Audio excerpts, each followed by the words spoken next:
우리가 믿음, 소망, 사랑 이 세 가지는 항상 함께 있다. 고린도전서 13장에서 믿음, 소망, 사랑은 함께 있다라고 이렇게 이야기할 때는 우리가 이 세 가지를 함께 행하라는 말도 되고요. 함께 믿고 소망하고 사랑하라. 우리가 사실 사랑한다 하면서 믿음이 없이 할 수 없고요. 또 믿는다 하면서 소망 없이 믿음을 가질 수가 없습니다. 과거 회기적이고 지금 내가 처해 있는 그 형편에 철저하게 찌들려서 도무지 이 형편에서 벗어나지 못하는 사람이 믿음이 있다고 할 수가 없어요. 소망이 없이 믿음이 있다고 할 수 없습니다. 소망은 그저 생기고 믿음은 내가 믿는 거 아닙니다. 소망도 우리가 소망해야 되는 것이고 믿음도 우리가 믿어야 되는 것이고, 그러니까 믿음과 소망과 사랑이 함께 있어요. 누군가를 사랑한다고 할 때 그 사람을 믿어야 되고 그 사람에게 바라는 게 있어야 돼요. 여기서 바란다는 것은 어떤 내가 취하는 그런 바라는 것이 아니라 진정 누군가를 사랑한다면 그 사람의 되어질 바를 염원하고 간구해주고 기도해주는, 그게 없이는 사랑이 아니라는 거죠.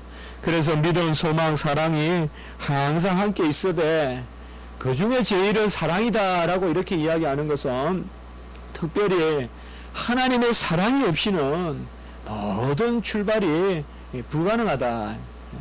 그러니까 믿음과 소망은 사랑으로부터 시작된다. 하나님이 우리를 사랑하시니 우리가 믿게 되고 하나님이 우리를 사랑하시니 소망하게 됩니다. 내가 믿어서 하나님이 나를 사랑한다, 이 순서가 아니라는 거예요. 내가 소망하니까. 우리는 주로 소망이 뭐예요, 여러분들? 내가 열심히 공부했어요. 그러면 좋은 직장을 가질 수 있어요. 소망. 또 내가 열심히 투자했어요. 그래서 내가 이윤을 남길 것을 기다려요. 소망. 그런 것을 우리는 소망이라 하지만은 사실상 그것은 하나님이 주시는 소망이 아니고요. 하나님이 주시는 사랑이 없이는 믿음과 소망이 출발하지 않습니다. 달리 말하면 내 안에 믿음의 어떤 능력이 없고 소망의 능력이 없어도 하나님의 사랑이 있기 때문에 우리는 믿음과 소망을 가지게 됩니다. 아쉬운 것이 없으면 구하지 않습니다. 저는 여름만 되면 조금 소화가 안 되는 편이라 아무도 여러분들 모르는데요, 저만 계속 구하는 게 있습니다. 샤워하다가도 주여 좀 몸이 소화가 잘 되게 해달라고 할 때도 있고요. 그렇게 이제 할 때가 있죠. 그래서 제가 오늘 이렇게 또 생각을 해보면서 내가 왜 이렇게 참 하나님이 다 건강한데 소화가 잘 안 되게끔 이렇게 하나님이 하셨을까 생각을 해보고, 또 다른 사람은 또 알레르기가 있을 것 같고, 그 사람은 또 내가 보기에는 멀쩡해 보여도 알레르기도 있을 것 같고, 그 사람이 사실 아쉬운 게 있거든요. 좀 쉽게 말해서, 그래서 아쉬운 것이 없으면 사람은 구하지 않습니다. 어떻게 보면 우리가 하나님 앞에 아쉬운 것이 있어야 하나님 앞에 구하는데, 하나님은 우리를 아쉽게 만든다. 이걸 달리 표현하면 애통하는 것이다, 이렇게 표현해 볼 수도 있겠습니다. 건강한 사람은 건강을 구하지 않고 소경 바디메오와 30년 된 그런 환자와 그리고 백부장 12의 혈루병 환자, 이런 사람들이 보면 다 아쉬워서 구한 것입니다. 성경에서는 구하는 자에게 이기주의자라고 하지 않습니다. 성경은 하나님께 구하는 자를 하나님은 오히려 재물보다 귀하게 여긴다고 했어요. 그래서 애통하는 자가 복이 있나니라고 그렇게 이야기했고, 주께서 받으시는 것은 어떤 재물이 아니라 상한 심령이다. 그래서 하나님 앞에서 구하는 것은 이기주의가 아니고 염치 없는 것이 아니고, 하나님 앞에 구하는 것은 하나님이 마땅히 원하시는 것입니다. 우리가 사실상 하나님은 우리를 판단하시는 분이에요. 유일한 판단자는 하나님이신데, 그러나 유일하게 그 판단을 넘어서 계시는 분도 하나님이에요. 하나님은 우리를 판단만 하시고 우리를 용서하시는 분은 어디 딴 인간이 내 친구가 용서하는 게 아니에요, 여러분들. 하나님이 판단하시고 하나님이 우리를 용서하시는 것이거든요. 그래서 우리가 하나님 앞에 애통하는 심령과 상한 심령을 내어놨을 때 그때 하나님이 우리를 받아들여 주시는 거예요. 그것을 우리가 뭐라 하는가 하면 영접이라고 해요. 그러니까 영접하는 자, 그 이름을 믿는 자에게 하나님의 자녀가 되는 복을 주신다고 했는데 영접이라는 것이 뭐냐 이 말이에요. 영접이라는 것은 우리가 하나님을 마주해서 우리가 하나님을 불러내서 만난다기보다는 하나님이 원하시는 심령 가운데서 하나님 앞에 나아감으로 우리가 하나님 앞에서 온전히 하나님의 뜻 가운데 서는 것, 이것이 바로 영접인 것입니다. 그래서 성경에 보면, 복음서에 보면 사마리아 여인은 영접했어요. 그 사마리아 여인은 영접할 거리가 없잖아요. 하나님의 아들을. 그는 죄인이잖아요. 그런데 어찌 하나님의 그 아들을 영접했을까요? 사마리아 여인은 우리 주님을 영접했잖아요. 그러나 부자 청년은 영접하지 못했잖아요. 부자 청년은 자기가 잘못한 게 없다고 생각했고 전부 다 모든 율법을 지킨 줄 알았거든요. 그런데 부자 청년은 영접하지 못했는데 오히려 사마리아 여인은 영접하는 그런 모습을 볼 수가 있죠. 그러면 영접이라는 것이 뭐냐? 이것이 바로 하나님 앞에서 우리가 상한 심령 가운데 서고 어떤 가운데서도 하나님 앞에 내어놓는 것입니다. 오늘 시편에서 저는 시편을 쭉 읽고 묵상하면서 영접이란 단어를 한번 생각해 봤습니다. 오늘 이 시편은 특별히 다윗이 하나님 앞에 자신의 죄에 대해서 한탄하는 그런 시입니다. 내 죄가 크고 죄 때문에 죽게 되었고 그래서 특별히 죄로 인해서 내가 지금 많은 연단을 당한다.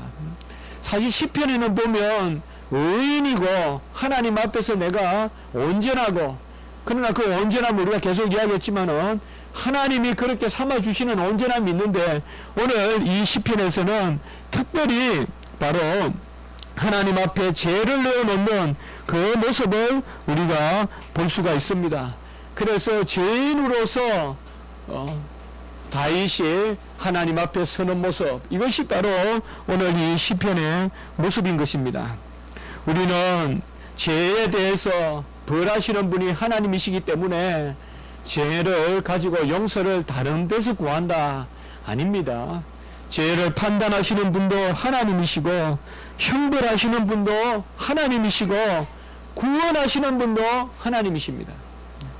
우리는 하나님이 죄를 판단하신다고만 생각하지만은 결국 그 죄를 우리가 이기고 그 죄를 넘어서서 우리가 하나님 앞에 서게 되는 것도 바로 하나님이 하시는 것입니다. 그래서 오늘 이러한 하나님을 영접하는 것은 뭐냐 하면 죄 가운데서도 우리가 하나님 앞에 내어놓는다. 하나님은 우리를 부드럽게 보시기 때문에 우리를 용서하시는 것이 아니라 우리의 잘못된 것을 헤아리시는 가운데서 유일하게 용서하시는 분이시다. 그리고 이 두 가지를 우리 항상 생각을 해야 돼요. 내가 하나님 앞에서 두려워하지만은 하나님만이 나의 구세주라는 거죠. 하나님만이 나의 위로자고 하나님만이 나를 정결케 하시는 분이라는 거죠. 그래서 이것을 이분법적으로 보면 안 돼요. 내가 죄를 지었어요. 우리가 주로 신앙생활 하다가 내가 못난 게 있고 내가 힘든 게 있으면 교회를 떠나요. 믿어보니까 안 돼요. 나는 교회 다녀도 변화가 없어요. 그때가 사실 하나님 찾을 때인데 말이에요. 좋을 때는 그냥 좋아요. 그러나 조금 어려울 때, 그래서 하나님은 사랑의 하나님이다, 용서의 하나님이다 하지만은 계속 나에게는 1차적으로 자꾸 판단하는 하나님으로 남아있는 거예요. 그래서 오늘 이 시편을 통해서 우리 다윗은 그런 것이 아니다 이 말. 우리를 판단하실 분은 유일하게 우리의 판단자는 하나님이시고 또 유일하게 그 판단 너머에서 우리를 용서하시고 판단하시되 우리가 그 죄로부터 자유함을 누리게 하실 분도 바로 우리 하나님이시다. 오늘 다윗은 특별히 죄로 말미암아 자기의 어떠한 모습들, 특별히 3절에 보면 나의 죄로 말미암아 내 뼈에 평안함이 없나이다 라고 이렇게 이야기하고 있습니다. 누가 이렇게 철저하게 회개할까요? 정말 내 뼈에 평안함이 없다. 이게 무슨 표현일까요? 뼈가 녹을 정도로 완전히 내 존재가 그냥 망가질 정도로 뭐 때문에 나의 죄로 말미암아 이렇게 이야기했습니다. 사실상 우리는 느끼지 못해서 그렇지 죄를 지으면 우리는 녹아버립니다. 정말 연체동물이 녹아버리듯이 그냥 녹아버립니다. 뼈가 없어집니다. 우리가. 뼈는 나를 지탱하잖아요. 나에게 형상을 주는 게 뼈잖아요.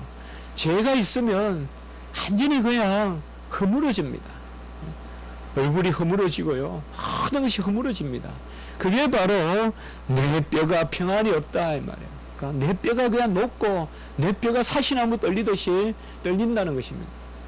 우리 성도들은 언제 가장 평안함이 떠나가느냐? 배고파서 아니에요. 먹을 게 없어서 아니에요. 추워서 아니에요. 죄를 지으면 우리가 평안함이 없어요. 계속 떨리는 거예요. 불안하고요. 특별히 4절에도 보면 내 죄악이 내 머리에 넘쳐서 무거운 짐 같으니 내가 감당할 수 없나이다 라고 이렇게 이야기하고 있습니다. 이것은 뭐 다윗이 무슨 큰 죄를 지었을 때 바세바를 범했을 때 그때 시편인갑다. 뭐 오늘 우리는 죄 짓지 않았으니까 그런 식으로 우리가 볼 것이 아닙니다. 어떻게 보면 죄라는 것은 하나님과 우리 사이에 가장 미묘한 관계를 여지없이 단절시키는 요소가 바로 죄거든요. 그래서 죄가 들어오면 평안함이 없고 죄가 들어오면 무거운 짐 같다 이 말이에요. 내 머리에 넘친다는 말은 꽉 위에서부터 나를 죄의 짐이 짓누른다는 것입니다. 죄는 언제든지 벌이 있습니다, 여러분들. 언제든지 벌이 있어요. 향기에는 가시가 있듯이 죄도 보면 언제든지 그런 형벌이 쫓아다니는 것입니다. 가인이 동생을 죽이고 창세기 4장 13절에 보면 내 죄벌이 치기가 너무 무거우니이다. 이렇게 이야기했어요. 그러니까 최초의 범죄는 아담이 지었지만은 그 아담의 죄로 말미암아 이제 죄의 열매로 가인의 죄가 또 나타나는데 가인이 그 아우 아벨을 죽이고는 내 죄벌이 치기가 너무 무거우니다 라고 이렇게 이야기하고 있습니다. 여러분 짐 중에 최고 큰 짐이 죄짐입니다. 죄짐 맡은 우리 구주 어찌 좋은 친구인지 걱정 근심 모든 염려 우리 주께 맡기세. 바로 죄짐이 최고 큰 짐이거든요. 죄가 없으면 다 풀립니다. 하늘이 맑게 그려서 맑습니까? 구름이 없으면 맑은 거죠. 우리는 죄가 없으면 맑습니다. 맑게 그려서 하늘이 맑은 게 아니에요. 구름이 없으면 맑은 거예요. 우리 인간은 아주 맑게 지었어요, 하나님이. 너무나 맑게 지었기 때문에 죄만 싹 걷어내면 그저 예뻐요. 깨끗하고. 저 하늘이 비할 바가 아니에요. 하늘은 하나님의 형상이라 안 했어요. 우리는 하나님의 형상이 있기 때문에. 그래서 내가 나에 대해서 제가 그 말씀 많이 들으잖아요. 최고의 소망은 하나님께 있고 그 다음에 소망은 나 자신에게 있다. 내 자신의 변화, 내가 얼마나 아름다운가. 여러분이 여러분을 아름답게 여기지 않은데 누가 여러분을 아름답게 봐주겠어요? 여러분이 여러분 자신을 아름답게 여겨야 되겠죠. 그래야 사람들이 여러분이 여러분 자신을 아름답게 봤을 때 다른 사람도 아름답게 보이는 거예요. 여러분들을 봤을 때. 그럼 이 아름다움이 뭐냐 이 말이죠. 꾸며서 아름다울까? 아니다 이 말이죠. 아름다운 것은 바로 죄가 없어야 돼요. 하나님이 지으신 게 모든 것이 선하기 때문에 특별히 그 가운데서 심히 보기 좋은 것이 우리 인생의 형상이고 모습이기 때문에 우리는 죄만 없으면, 그런데 그 죄를 지으니까 너무나 무거운 것들이 들어옵니다. 내가 요새 왜 이렇지? 내가 왜 이렇게 요새 힘들지? 대체로 여러분 물어볼 거 없어요. 일단 여러분들 죄부터 따져보세요. 내가 온전한지, 무슨 그 관계 가운데서 내가 요새 왜 이럴까, 뭐 이렇게 해서 내가 이럴까 하는 근간조차도 말이에요. 내가 어떤 어려움이 있고 할 때는 먼저 하여튼 뭐 누구를 탓하거나 나 자신을 탓하기보다도 먼저 죄를 바라봐야 돼요. 죄를. 그래서 내 죄벌이 너무나 무거우니다. 우리가 죄를 지으면 죄에 대한 벌이 따라와요. 자연히 벌이 따라와요. 그게 바로 하나님을 피하는 것이고, 그리고 죄를 지었을 때 우리가 스스로 힘들고 불안하고 두려운 것입니다. 그러면 죄로 말미암아 생기는 그런 것을 이기는 길이 뭘까요? 우리가 불안해하는, 피하는 그 하나님이 유일하게 그 죄를 없애해 줄 뿐이에요. 죄의 벌, 내 지혜의 벌이 심히 무거우이다. 가인이 아까 이야기했잖아요. 그 죄의 벌을 없애해 줄 분은 하나님밖에 없어요. 죄를 판단하시는 분도 하나님이시지만은 죄벌을 없애해 주시는 분도 하나님밖에 없어요. 그런데 죄를 지으면 그 하나님을 멀리하게 하는 거예요. 그게 바로 죄의 그림자인 거예요. 그게 바로 죄가 무서운 거예요. 그러니까 죄는 뭐예요? 끊임없이 죄를 향하여 나가는 그런 관성이 있어요. 그 고리를 끊어주기만 하면 말이에요. 어떤 죄를 지어도 우리가 한 번 하나님께 마음을 모으고 기도를 하면 되는데 그 기도를 안 하는 거예요. 왜요? 죄가 그렇게 몰고 가기 때문에 그래요, 여러분. 그래서 죄가 들어올 때 아예 그렇게 우리는 생각하세요. 나에게 어떤 죄의 짐이 있을 때는 아예 그렇게 생각하세요. 분명히 하나님께 나아가는 길을 막는다.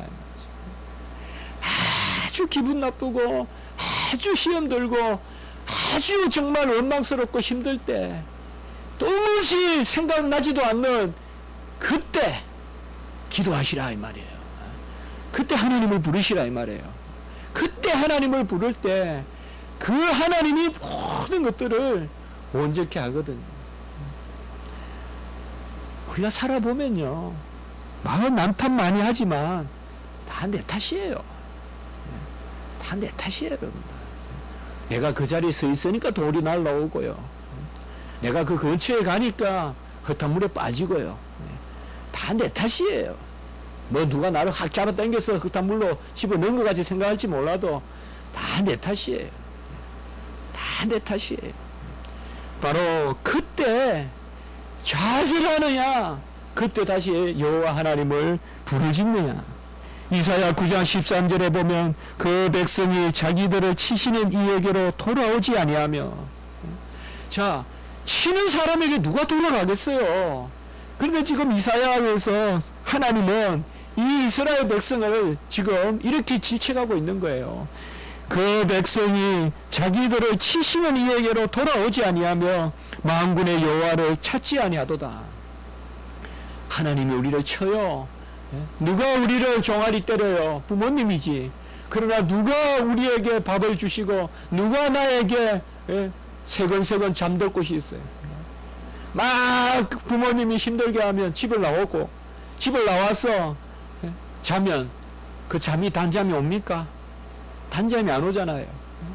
그 부모님이 나를 잘못했다고 꾸짖지만은 그래도 그 꾸짖는 어머니 옆에 있어야 단잠이 온단 말이에요.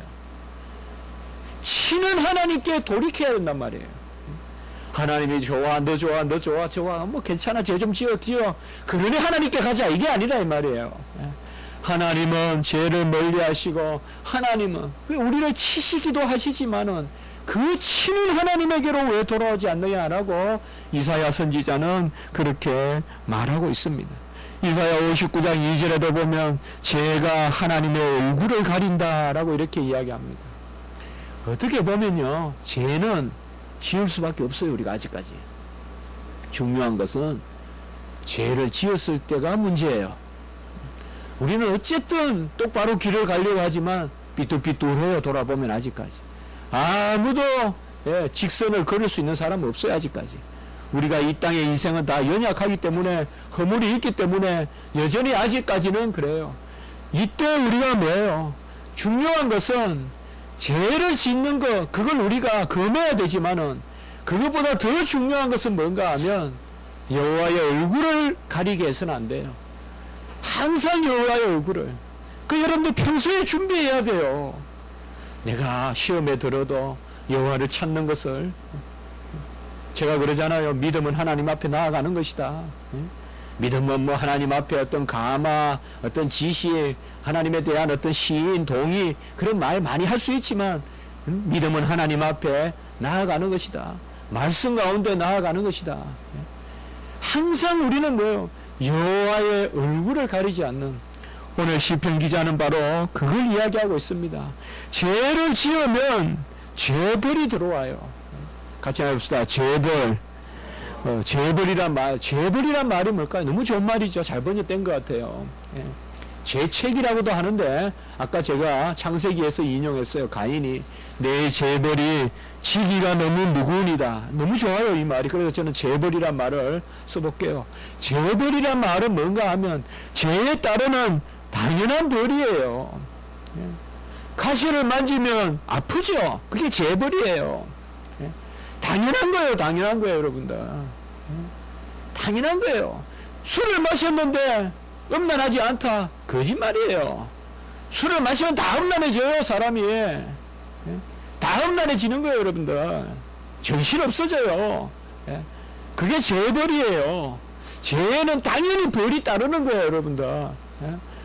뭐 발각되지 않아가지고 아니에요, 여러분들. 그 죄를 안 지어야 돼요. 죄는 쓰라린 벌이 따르기 때문에 항상 그런 죄벌이 있는데, 그것을 오늘 다윗은 우리가 몇 가지만 보면, 실제로 내가 죄를 지으니까 짓누른다. 2절에 보면 주의 화살이 나를 찌르고 주의 손이 나를 심히 누르시나이다.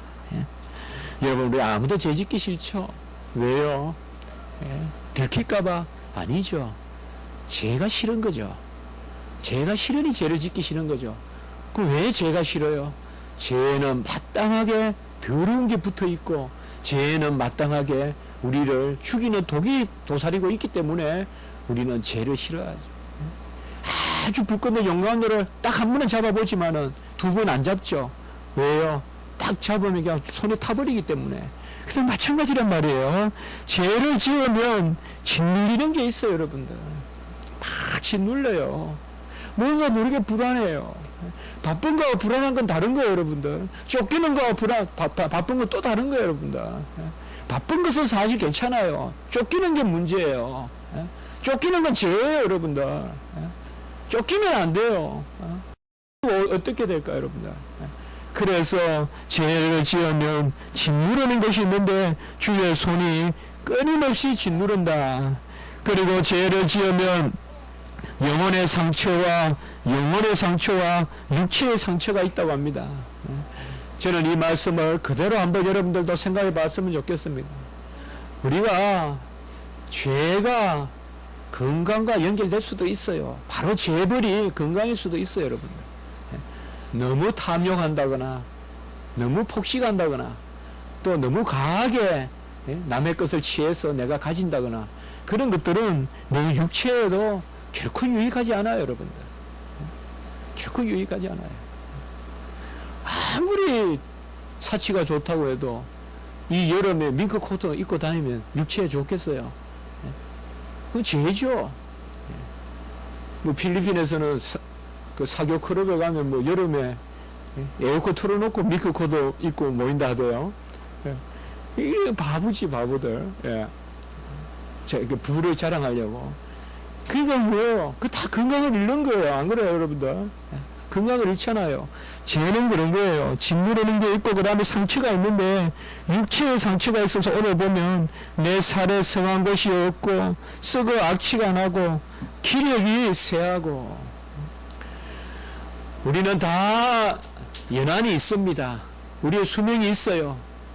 그게 50일 수도 있고, 60일 수도 있고, 강건하면 80이라는데, 뭐 100일 수도 있겠지만은, 예.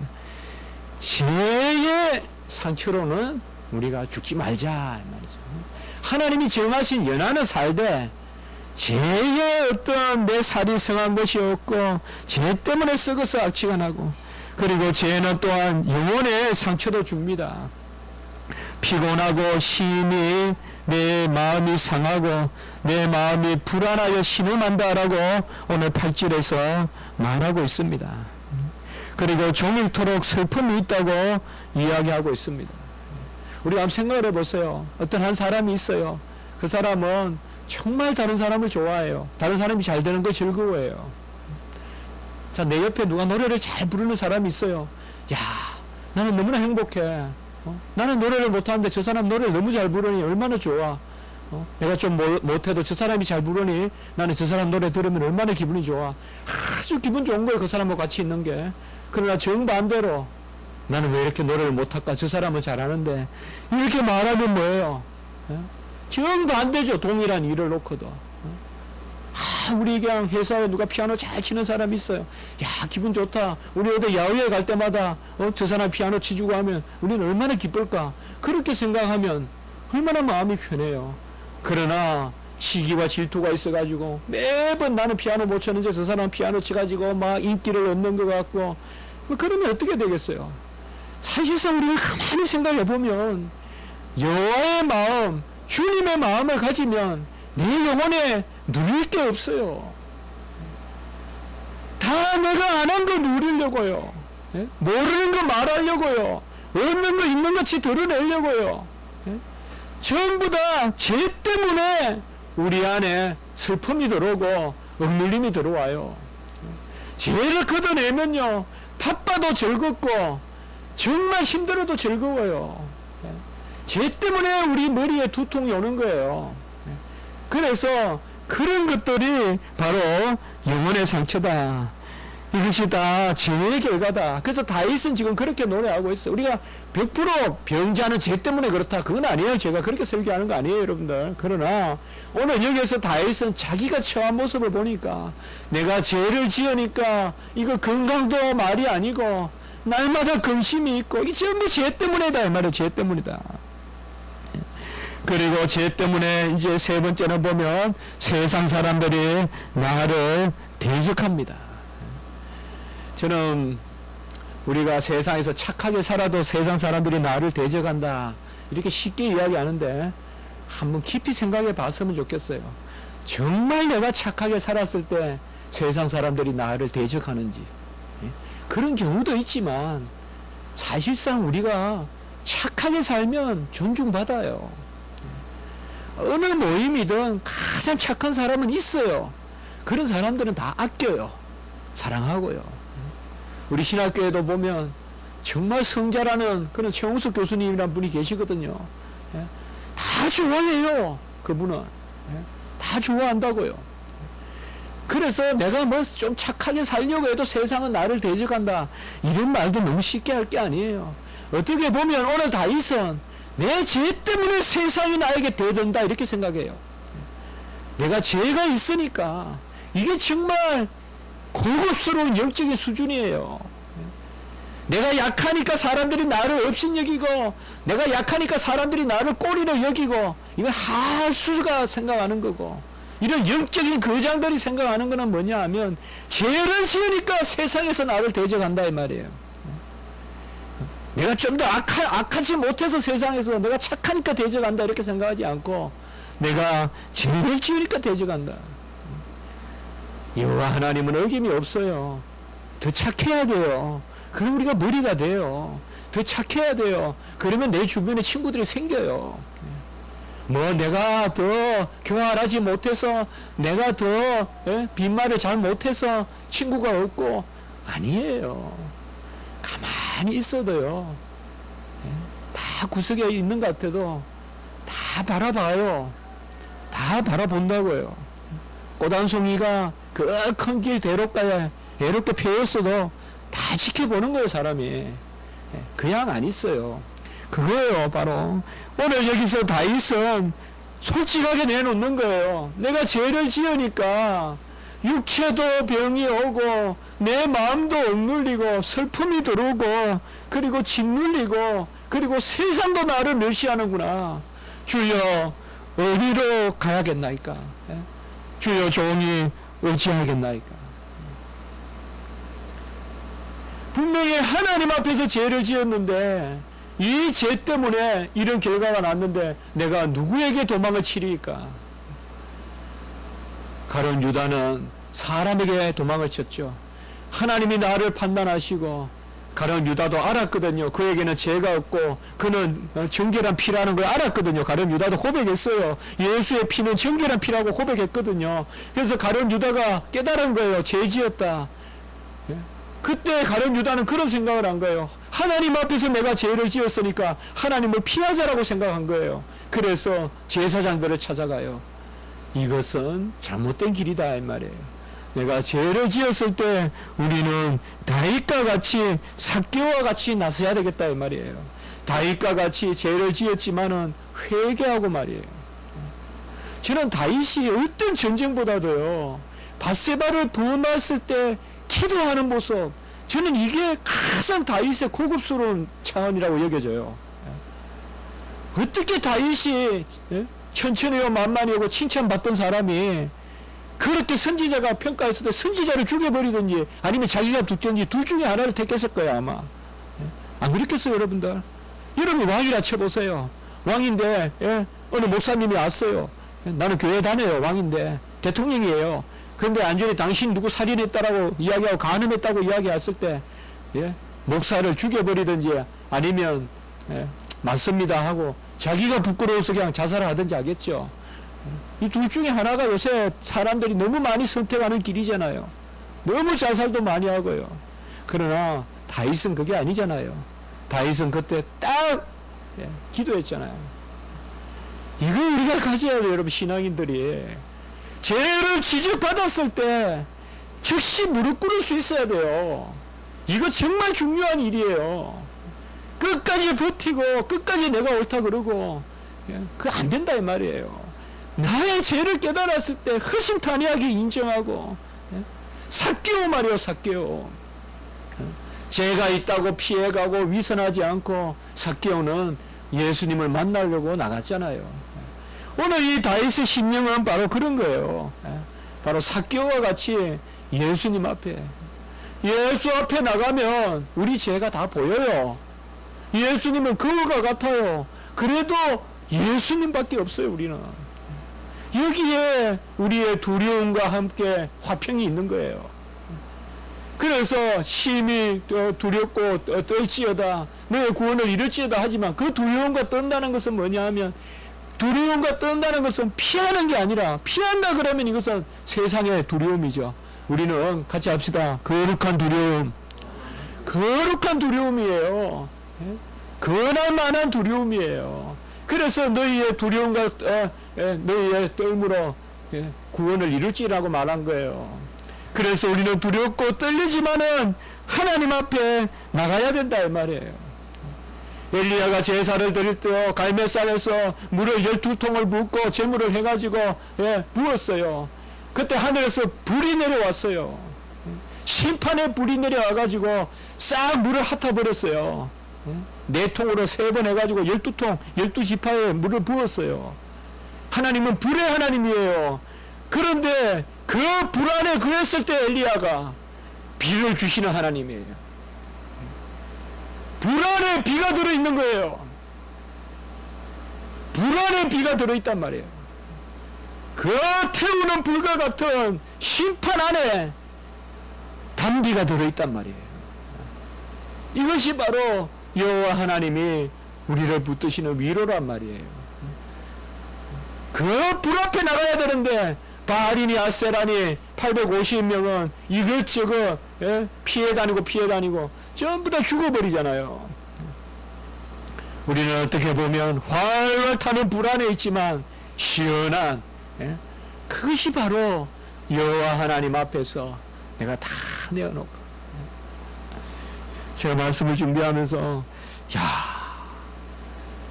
그 불과 그 비, 3년 6개월 동안 이제 가뭄 가운데서 비를 주시는 엘리야의 바로 불 속에 비가 들어있구나. 여호와 하나님이 우리를 심판하시는 듯하지만은 그 안에 우리의 영원한 생명수가 들어있구나. 그래서 우리는 여호와 하나님을 떠나지 말아야 된다. 여호와 하나님을 더욱 가까이 해야 됩니다. 더욱 여호와 하나님의 세미한 음성을 들어야 되는 것입니다. 오늘 구절에 보면 주여 나의 모든 소원이 주 앞에 있사오니 나의 탄식이 주 앞에 감추어지지 않아이다 라고 이렇게 말하고 있습니다. 주님 앞에 나아가시기 바랍니다. 나아가세요 여러분들. 주님 앞에 나아가서 평화를 누리십시오. 어떤 경우도 주님은 우리를 위한 길을 가지고 계십니다. 불 가운데 비를 주시는 우리 하나님이십니다. 주님 앞에 나가면 주님께서 길을 가지고 계세요. 이 한 버릇을 드려야 돼요 여러분들. 기도할 수 없을 때 기도하는 것, 나아갈 수 없는데 나아가는 것, 무릎 꿇을 수 없는데 무릎 꿇는 것, 혈기가 꽉 차는데 무릎 꿇어 보는 것, 다 마음 정하고 뭐 기분 좋고 그럴 때 무릎 꿇고, 그게 아니라 정말 혈기가 팍팍 넘치고 막 죽겠는데 무조건, 이게 평소에 고백해야 돼요. 우리가 평소에 고백 안 하면 어려울 때 그런 자세가 안 나와요 여러분들. 어려울 때 안 나와요 여러분들. 막 하 때문에 못 견뎌요. 그러나 그럴 때 여호와 앞에 부르고 가장 나갈 수 없을 만할 때, 그때 보면 가스 타임이거든요. 여호와의 시간이거든요. 하나님의 시간이거든요. 여호와여 나를 멀리하지 마시고 나를 도우소서. 오늘 22절 마지막 절에 그렇게 말씀하고 있습니다. 우리는 죄를 지어서는 안 됩니다. 그러나 죄를 짓지 않을 수가 없는 아직 연약함과 허물이 있습니다. 중요한 것은 죄를 짓지 않도록 깨어서 근신해야 되지만은, 더 중요한 것은 그런 가운데서도 여호와 하나님을 찾는, 허물과 죄 가운데서도 여호와 하나님을 찾는 이것이 정말 귀한 것이다. 그때 나는 의인을 부르러 온 것이 아니요 죄인을 부르러 오고, 건강한 자에게 의인이 쓸데없다 라고 말씀하시는 것입니다. 욥기 5장 18절에 보면 하나님은 아프게 하시다가 싸매시며 상하게 하시다가 그 손으로 고치시나니 라고 이렇게 했습니다. 아프게 하시다가 싸매시는, 우리를 아프게 하시다, 이거는 죄를 깨닫게 하시고 연단하시고 그러다가 싸매시고, 딴 데 가면 안 돼요 여러분들. 저도 이제 목회자지만은요, 가장 우리 성도님들한테 그거예요. 어려울 때 여호와를 더 찾으면 돼요. 그러면 걱정 없어요. 시험 될 때 여호와를 더 찾을 수 있으면 좋아요. 그럼 다른 거 걱정이 없어요. 근데 그게 가장 저는 목회자로서 목양 기도할 때 어떤 경우든 우리 성도님들이 그런 어려움, 그런 걸 많이 봤기 때문에요. 그렇게 잘 믿다가도 조금 어려움 오면 그냥 여호와를 멀리하면, 가장 여호와를 찾아야 되는데 가장 먼저 여호와를 버리는, 가장 먼저 예배해야 되는데, 지금은 정말 예배의 시간인데 정말 이때 예배 드려야 되는데 교회부터 안 나오는, 어려우면 그건 이해가 안 돼요. 제가 몇십 년간 교회 다녔다 하면서도 어려움이 교회부터 안 나오는 거예요. 교회부터. 그 무슨 해결책이 나오겠어요. 다 해결하고 교회 올게요. 그 말이 되냐고요. 말이. 교회부터 안 나온단 말이에요. 교회부터. 그러면 안 된다. 돌을 던지던 12의 혈류병 환자같이 누가 뭐라 그러든 그것은 이를 악물고 그래 묻어 떨어야 되는 것은 뭐냐, 여호와 앞에 나가는 거예요. 다 창을 들고 나를 막고 있어도 여호와 앞에 나가는 것은 우리가 해야 된다. 마지막 우리가 너무나 잘 아는 말씀입니다. 호세아 6장 1절에 보면 오라 우리가 여호와께로 돌아가자. 여호와께서 우리를 찢으셨으나 도로 나게 하실 것이요 우리를 치셨으나 싸매어 주실 것임이라. 같이 합시다.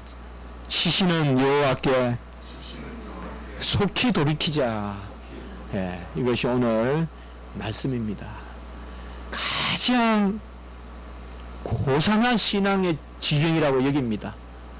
죄를 짓지 않는 것이 아니라 죄를 지음에도 여호와를 찾는 것, 이게 가장 고상한 신앙의 지경이라고 우리가 하겠습니다. 한번 기도드리겠습니다. 거룩하고 자비로우신 하나님 아버지, 다윗을 통하여서 위로의 말씀, 평강의 말씀을 주시니 감사합니다. 여호와의 말씀을 순종할 때는 그것으로 기뻐 기도하게 하시고, 혹시 우리가 여전히 연약하여 여호와의 말씀을 거역할지라도 오늘 다윗과 같이 오직 여호와 하나님만을 붙들고 의뢰하고 믿고 나아가는 저희들이 될 수 있도록 주여 도와 주시옵소서. 우리의 연약한 심령을 불쌍히 여겨 주시옵소서. 우리의 한 영혼 한 영혼을 주님께서 붙들어 주시옵소서. 감사하옵고 구주 예수 그리스도 이름으로 기도드리옵나이다. 아멘.